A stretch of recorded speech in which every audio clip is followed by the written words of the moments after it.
Hello everyone and welcome back to Maple Leaf Reviews. I'm Jeffrey. And I am Jacob. And today we're going to be doing another review, and this time it's going to be Nippon from Watch Your Game, and I'm going to try and say the designer's name, but I'm sorry because it's probably going to butcher them.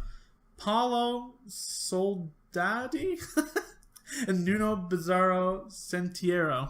Paulo Soledad and Nuno Bizarro Sentieri. So we apologize in advance for butchering your names. Sorry. So, yeah, we're going to be doing a review. There is going to be no rules explanation in this. We're just going to go through and give you our thoughts on the different categories for the game. All right. So let's jump right in. Okay. So art and components. What did you think? I thought they were a little weak. I love the art on the cover of the box. I think it's great. Yeah. Inside the game, it's very bland pastel board. Not a lot going on there. I mean, the action select or the action spaces are all, okay. It's well represented what each space means. So that's good. But, yeah, I mean, components are okay quality. Yeah. Nothing wrong there. It just doesn't pop on the board, I would say, is the main thing as far as art goes. Yeah, I think the graphic design is really good. There's no confusion about the different action spaces. The artwork and components, there's nothing to rave about, but there's nothing to complain about either. So I think it's okay. I would say that this artwork on the front of the box misrepresents what the board actually looks like. Yeah. So what about rules and teaching? So I taught the game. Yeah. I felt that it was pretty easy to teach the different actions. But there's a whole lot of nuance and layers. So you can explain it really easily, but because the game is more sandbox nature, your very first turn, you're like, okay, so what do I do?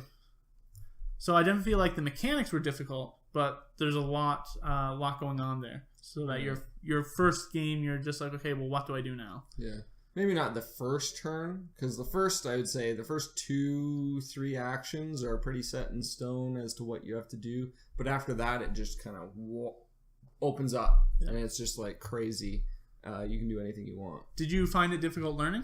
No, I would say this is the easiest game that I've learned so far from What's Your Game. I just kind of delved right into it. And you can actually tell even by the scores. I've played the game 3 times now, and all 3 games I ended up with 11-point differential between my scores, and this is like a 220-point game. Yeah. So to have them all fit in that little square of 11 points, yeah.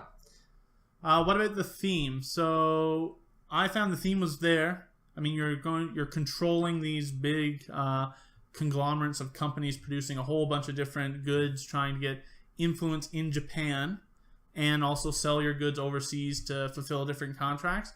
I felt that the theme was there, especially being tight on money. Anytime you're running a company and money's tight, I mean, I think that goes pretty well hand in hand with theme there. Yeah, trying to maximize min-max and just have everything be super efficient. Yeah. Kind of matches with the theme of running this huge corporation. So that worked. Other than that, I never really felt like I was doing the theme of the game, but yeah, it's not like you're not. It's not jumping out and punching you in the face saying theme.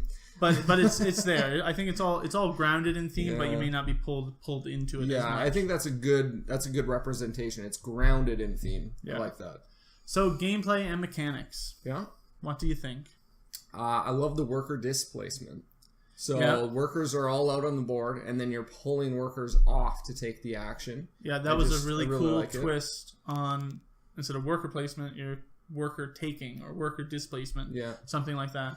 That was a really cool twist. I liked the sandbox nature of the game. Like I mentioned before, you kind of can pick your own strategy at the beginning of the game. Yeah. It can be a little bit difficult, especially for your first couple plays.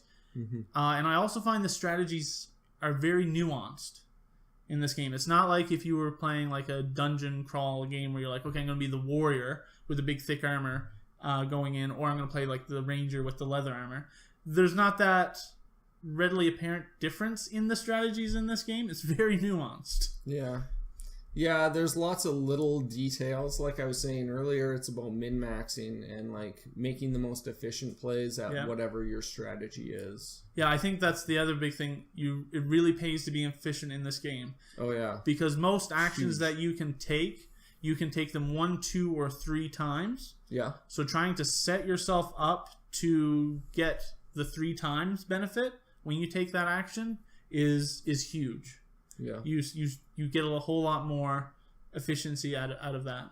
Yeah. And I liked how each action space where these workers are located, there's 2 different actions that you could take at that space. Yeah. I just thought that was kind of clever design. Yeah. Also, I liked the build your own endgame scoring. Yeah.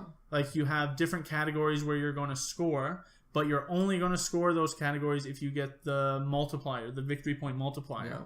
And the victory point multipliers range from ×2 to ×5.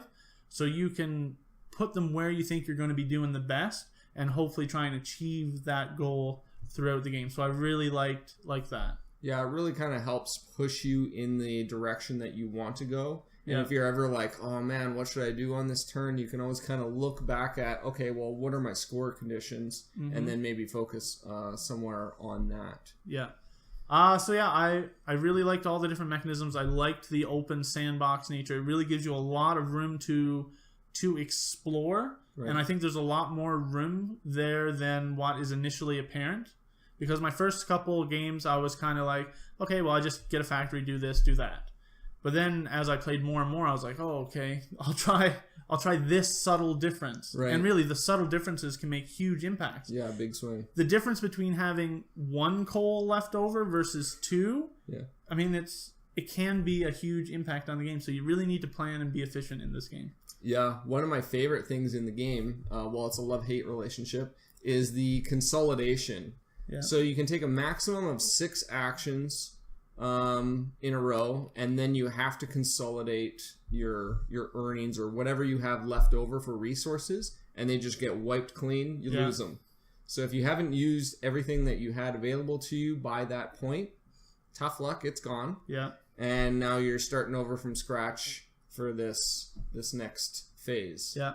And what did you think about the player interaction in the game? Well, there's blocking, lots of blocking, and just kind of jockeying for position in each of the territories. Yeah. You can also look at what the other person is pulling for colors of worker, because at the end of your round, or when you're about to consolidate, you have to pay $3,000 for every different colored meeple that you have in your selection. So you want to be pulling all of one color essentially. Yeah.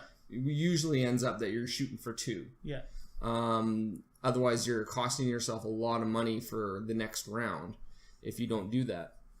So you can kind of see what your opponent is pulling and then go, okay, they're probably going to go for these ones right over here.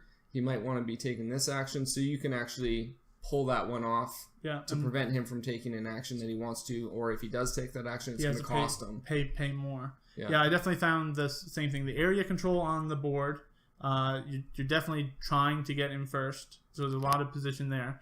Also, like you said, the taking workers of colors to block your opponent, and also timing your consolidation or timing the end of the round. Yeah. Because you can force a scoring phase if it gets starting getting close, and if you see that next turn he's going to start taking over areas on the board, I'm going to force the scoring now before he gets out there. Yeah. That could be a huge impact on the game. So I definitely felt the player interaction was there, but it's a lot more subtle than in a lot of other games. Yeah, you have to be looking for the player interaction and focusing on what's my opponent doing, because it is important if you're trying to win. Yeah. All right, so final ratings. I'm going to give it an 8.4. 8.4? Yeah. I would say this is my favorite game produced by What's Your Game? Is Nippon. I'm going to give it a very similar rating, 8.5. Okay. And it's a really meaty game. I really like it. I'm not sure if it's my favorite from them, but I like them all pretty similarly. it's really heavy, meaty game that you can really sink your teeth into and kind of just, the gears start chugging along as you're trying to work your way through the game. I really enjoyed it. And if you like heavier Euro games, then I would definitely check this one out. Yeah, I think after your first play, you might not get enough out of it, and you might need to play it a second time to really delve deep into, wow, there's a lot here. Yeah. If you just kind of played it really quick, you might not see the depth that's in this game. Yeah. All right, well, that's Nippon. If it sounds good to you, check it out, and we'll see you guys next time. See ya.